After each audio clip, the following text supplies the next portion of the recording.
All right, we are live, Marco. Welcome to Project 90. We're back with another match recap. Today was the first quarterfinal. We saw France take out Morocco 2-0. My name is Antonio. Now, Marco, what's cracking? What's cracking, homie? Before we get into the game today, I just want to remind everyone to head over project90soccer.com, find our socials, streaming platforms, like, subscribe, do your thing, leave comments. We want the fans to get involved in the conversation. It gives us something to bring up, something to talk about. We want to see and hear different opinions, different takes. With that being said, though, Marco, France 2-0 to Morocco. Now, my quick little recap over this game was, France played pretty good, but I think they got the victory more so not because they played good, but because Morocco was kind of lacking today. Uninspired, low energy. It felt like the Morocco we're used to seeing, high energy, high tempo, just did not show up today. What did you think? Yeah, man, I agree. I think Morocco went in there with respecting France too much. Yeah. That's not the Morocco that was playing all tournament. They're basically playing. They were on their back foot a lot of the Yeah. time. They were I don't know, man. Not a whole lot of chances created, Mm-hmm. and yeah, man, the respect was there. I don't know what was the game plan going into that. I don't know if that was the game plan going into that, but clearly backfired. Mm-hmm. And now France advances. Yeah, France advances again. No surprise to many. I think just the way that it happened, though, was kind of shocking to see Morocco kind of fold the way they did. It started off early, obviously, in the fourth minute. Mbappe got a shot, led to a corner, big save, a header close up from Upamecano. I think Banu was probably the MVP today for Morocco. A lot of big saves throughout the first half, though. France just good pressure on Morocco, winning the ball back. Morocco really had no good possession throughout the first half, no real good opportunities. And yeah, man, I was shocked to just see, some teams lose these games, but they can at least hold their head high and say that they worked hard and they pressed, the opposing team. But Morocco just looked like they were there to just play the 90 minutes and go back home to Morocco after the game is what it felt like. Yeah, man, it was interesting, especially watching the game. I was paying attention to the back, and I was like, man, these guys are just booting the ball. Like Morocco doesn't really bring the ball up quite a bit from the back, but Mm, to see them just boot and try to get out of there, I don't know if that's because they're afraid of the counterattack. They just didn't want to lose possession so far up. I mean, in that part of the field. But yeah, man, I mean, just looking at the stats, I mean, France 22 shots to Morocco's 5, right? yeah. On target 9 to Morocco's 1. But the crazy part is Morocco had a lot of quite a bit of possession, 52 percent possession in comparison to And 48%. it But didn't feel like that either. That's no, the it crazy didn't. part. Yeah, it didn't like when you watch the game, it didn't feel as if they had that much possession of the ball, but it's what they did with it, and they really didn't do much with it, to be completely honest. Felt like maybe in the last 10 minutes of the game, they had a little bit more of a push, which is something I was expecting more so throughout the game. It was in the, what was it, 25th minute here. Yeah, Doué won the ball back, right? Controversial there. They did a long VAR check, but that eventually led to Mbappe getting in the box and getting a penalty. And, we were talking about the VAR the other day about taking so long, stopping the game, these pauses. I mean, it took over a minute for them Mhm. to pretty much say, okay, go ahead, take your penalty.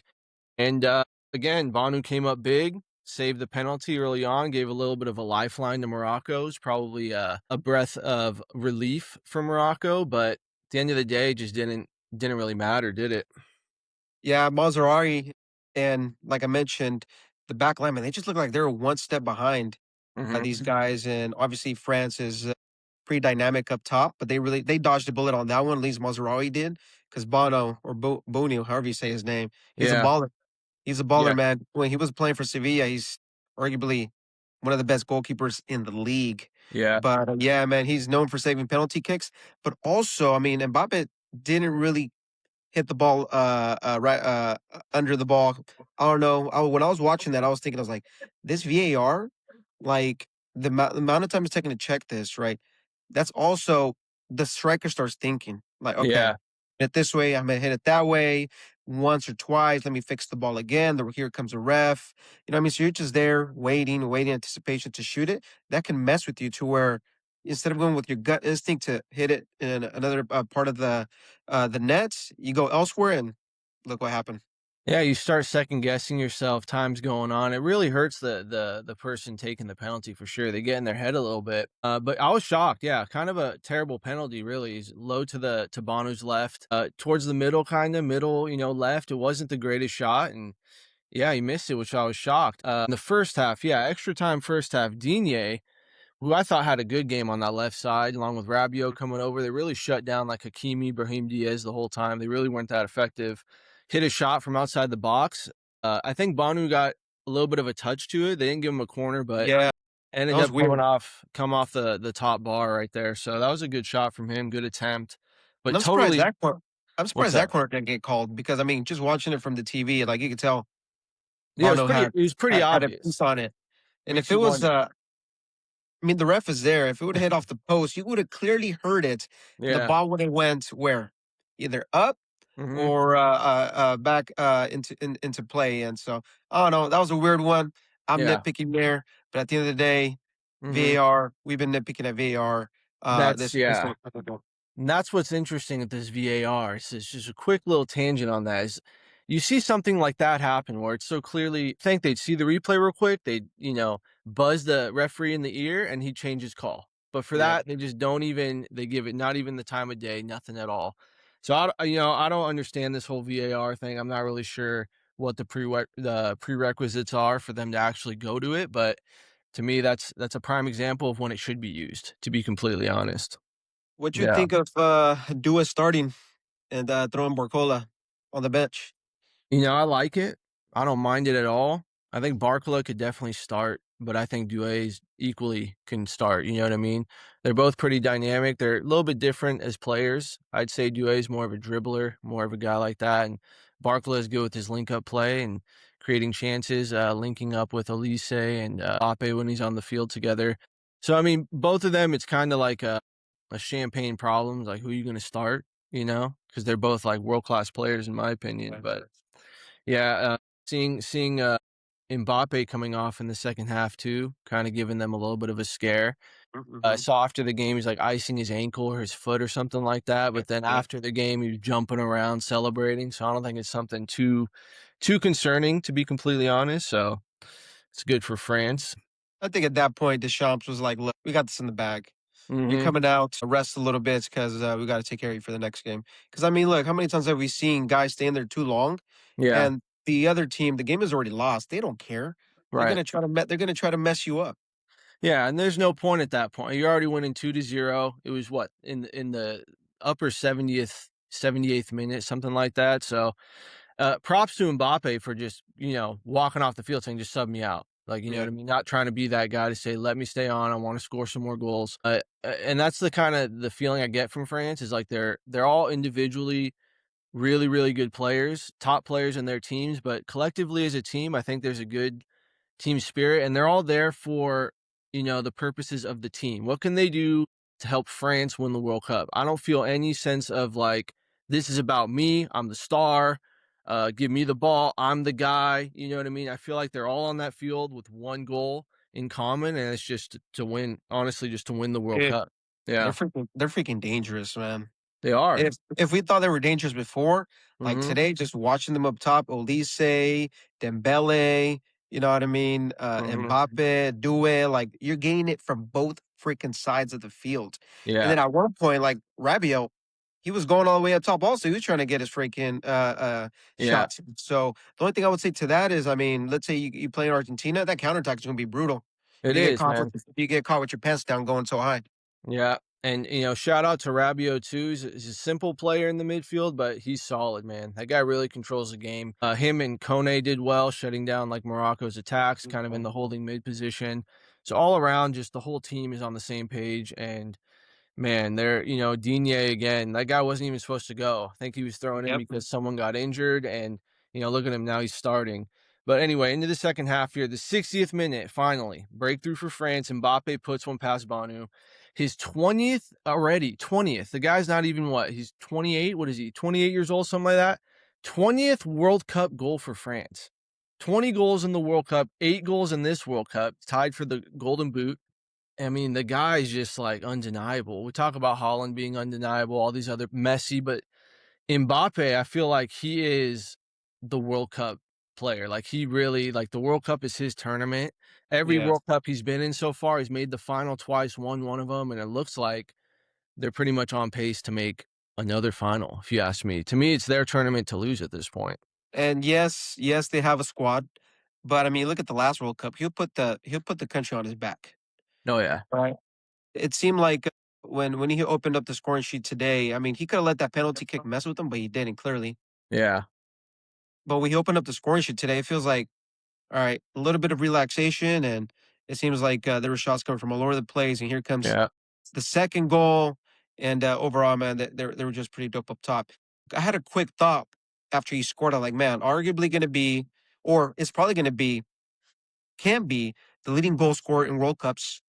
Right, he still has another World Cup under him potentially. Oh yeah. One after that. Yep. Then I also thought, is this guy potentially going to be the greatest France player ever?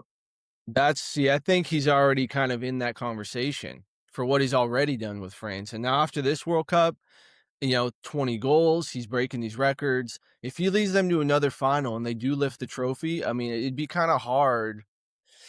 I know there's Zidane and all these other players in the past, but if you can't put Mbappe on the same level or higher and really give him that title at this point, I don't know, man. I feel like he's already on his way to being the best player coming out of France of all time.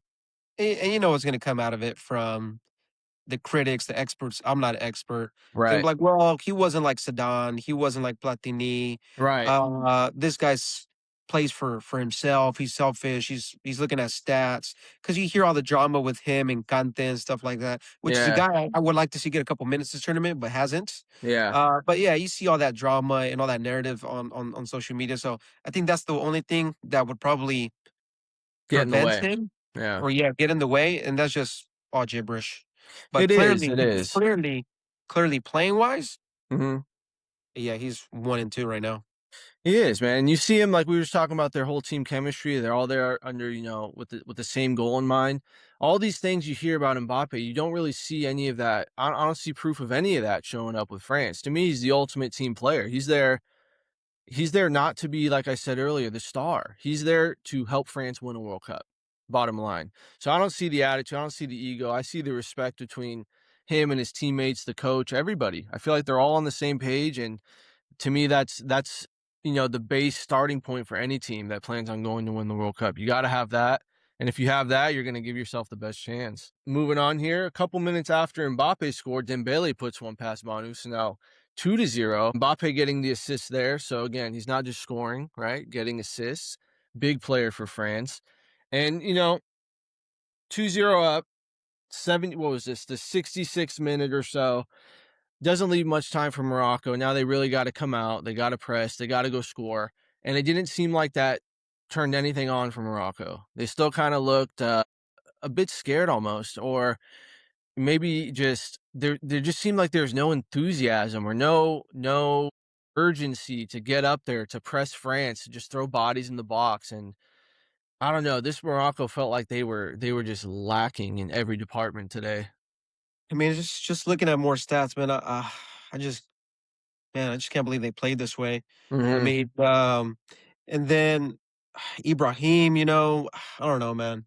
It's Mhm. just it's just odd how this played out. But to your point, man, the former Ballon d'Or winner, Yeah. Dembele, potentially, you know what I mean, can win it again. I'm pretty sure he's going to be one of the finalists. But yeah, Yeah. man. I mean, even if Mbappe wasn't on the team, Yeah, you still you have still, him, right? yeah, you still have him, and he can change the game at any moment. I agree. I agree. There was some late pressure from Morocco. They did get a free kick. I want to say it was Hakimi who laid it off to El Anoui or someone like that.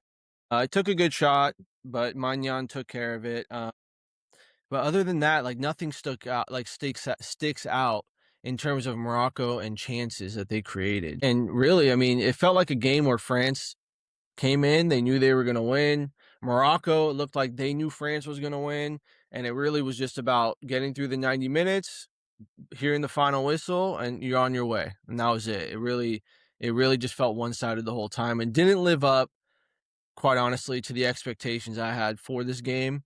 So, again, was it France being really good, or was it partly because Morocco didn't show up that well today? And I think it was a little bit A little bit of both, to be completely honest. And you know who else didn't show up? Majority of that stadium was red. I wasn't Yeah. even really hearing any chants, any Mhm. cheers. Yeah. When Morocco started putting in the subs in, I was like, these guys were looking checked out. Yeah. Like, I don't know, man. I just didn't see any encouragement from anybody else. It was just they knew they were going to lose. They did, man, they did, and I wanna give a shout out, though, on Morocco. We're always talking about, Hill got a lot of attention for being, 17 years old. He was coming on, making his debuts, wonder kid, right? Young player. But I think sometimes we kind of forget that on these other teams, there's Lamine Yamal. He's only 18 years old, obviously, right? But for Morocco, there was right here, and I wrote his name down because I didn't realize this kid's only 18 years old. He plays with Yeah. Lille in France. Booty? Yes, exactly. This guy, dude, 18 years old. Yeah. Starting in the World Cup for Morocco, he's been playing. You don't hear a peep about it really. He gets mentioned, he's a youngster in the team, but I mean, established player, plays overseas in Lille. He was born in France, one of probably the many of the Stalker. Moroccan. Yeah, real shocker there. But man, like I was watching him play, simple player, made a couple mistakes under pressure from France today. It wasn't just on him though, it was the whole team to be completely honest, but yeah, one to look out for, one to look out for Morocco, and it makes me wonder too, where's Morocco headed? Because Hakimi, Brahim, these guys, sort of their star players getting up there in age. 2022, they had a miraculous run. I saw a stat that like 15 years ago they were ranked 70th in the world, and now they're in the top 10, something like that. So, big change for Morocco, obviously. But going forward, I don't know. I think something's got to change now for Morocco. They're gonna have to bring in some new players and sort of regroup. Coming off of the African Cup of Nations, they won, controversial, obviously, with Senegal. But yeah, man, it was kind of underwhelming for Morocco overall. I think this tournament. Yeah, man. I don't want to kick them while they're down. I'm not going to say that it's all downhill for them because it's just one game. It was a very important game. Yes. But I'm gonna look ahead and hopefully they keep rising in the rankings. But I'm glad he brought Booty up, 18-year-old. Kind of wanted to see him longer in the game, but the Yeah. coach wanted to go for experience, and Hmm. he went for Amrabat, which I don't think did much of No. did any damage coming in. Right, it was just a lot of ball chasing or whatever the case may be, but didn't have the impact that maybe the coach was looking for. But then again, like I said, he may have just gone for experience. But Yeah. Morocco has a bright future with that 18-year-old Booty in that position moving forward. Yeah, I'm about dude. That guy. I remember him in Serie A, Fiorentina. Very experienced. I think he played Man United for a little bit, if I'm not mistaken. Yeah. Did he? Yeah. Yeah, not a Uh, good stuff.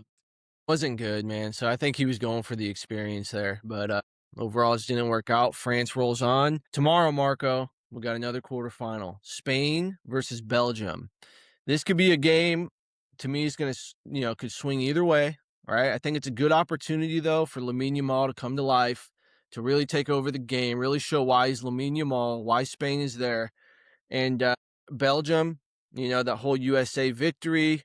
They haven't been playing too well. USA did not play well, to be fair. Belgium did get the win though, so it'll be interesting to see how they respond, how they come out now against a better Spain side. I'd imagine they're going to show up and play a lot better than the USA did this last round. So I don't know, man. What is your prediction for this game? Do you think Spain is going to beat Belgium? Do you think Belgium's going to beat Spain? Lukaku, you think he's going to start? You think he's going to score? What's going to happen? Well, I like Lukaku coming off the bench, but I'm not gonna predict any goals. Clearly, I was wrong on this one. We only ended up 2-0, but Yeah. for our followers, our future followers, and future subscribers, check out the previous video where I made my analysis on who's going to win this game. Yep. So go check that out. But if you want to break down, but you know what, it was marinating, and I was like, man, Spain Mhm. can probably just roll through these guys. Right. Yeah. And you know what? As a neutral fan, because I'm not really, I'm an Italy fan, as you know. It's terrible, another terrible year for us. But as a neutral fan in this World Cup, I just want to see a good game at this point. quarterfinals, going into the semis. I want to see some strong games. I want to see some exciting games. Obviously, the whole goal is to win. You win, you win. Like today, France, they won. Wasn't the most exciting game, but that is the end goal. But as a neutral fan, as many other fans, I think we want to see something exciting. We want to see the star players, ball out, show out. I want to see Lamine Yamal just turn up. We want to see Lukaku come on, cause some problems. De Bruyne, all these players. So look, man, anything can happen tomorrow. I'm just hoping for a strong game, exciting game, and yeah, man, that's kind of it, really, for today, huh? I think we need to call it a wrap because what do we got in about an hour and a half? Our indoor That's game. right. So who's going to win that game? We shall see. We shall see. For those who don't know, me and Marco on indoor team. Game number 2 tonight. Did not start strong last week, but hey, none of us Behind have us. played, and it's behind us. We build into the season, as Tom Brady would say. If you're playing worse, if you play worse the last game of your season, then you didn't get better at all. And our goal is when that last game comes, we're gonna if it's our only win of the season, we're gonna be able to say that throughout the season we built momentum, we got better. Tonight, call me crazy, we're gonna win this one. We're gonna win this one. We're gonna update the pod next episode because I have a lot of faith in this team that we're gonna come out with a dub. But until then, until our next recap tomorrow, this has been another episode, Project 90. Marco, I'll see you in a few hours. To all of our listeners and subscribers and current, I believe we have 4 subscribers. Shout out to every single Yes. one of you. You guys are the real ones. For any new listeners, head over project90soccer.com. Like, subscribe, share. Until the next one, peace. See ya.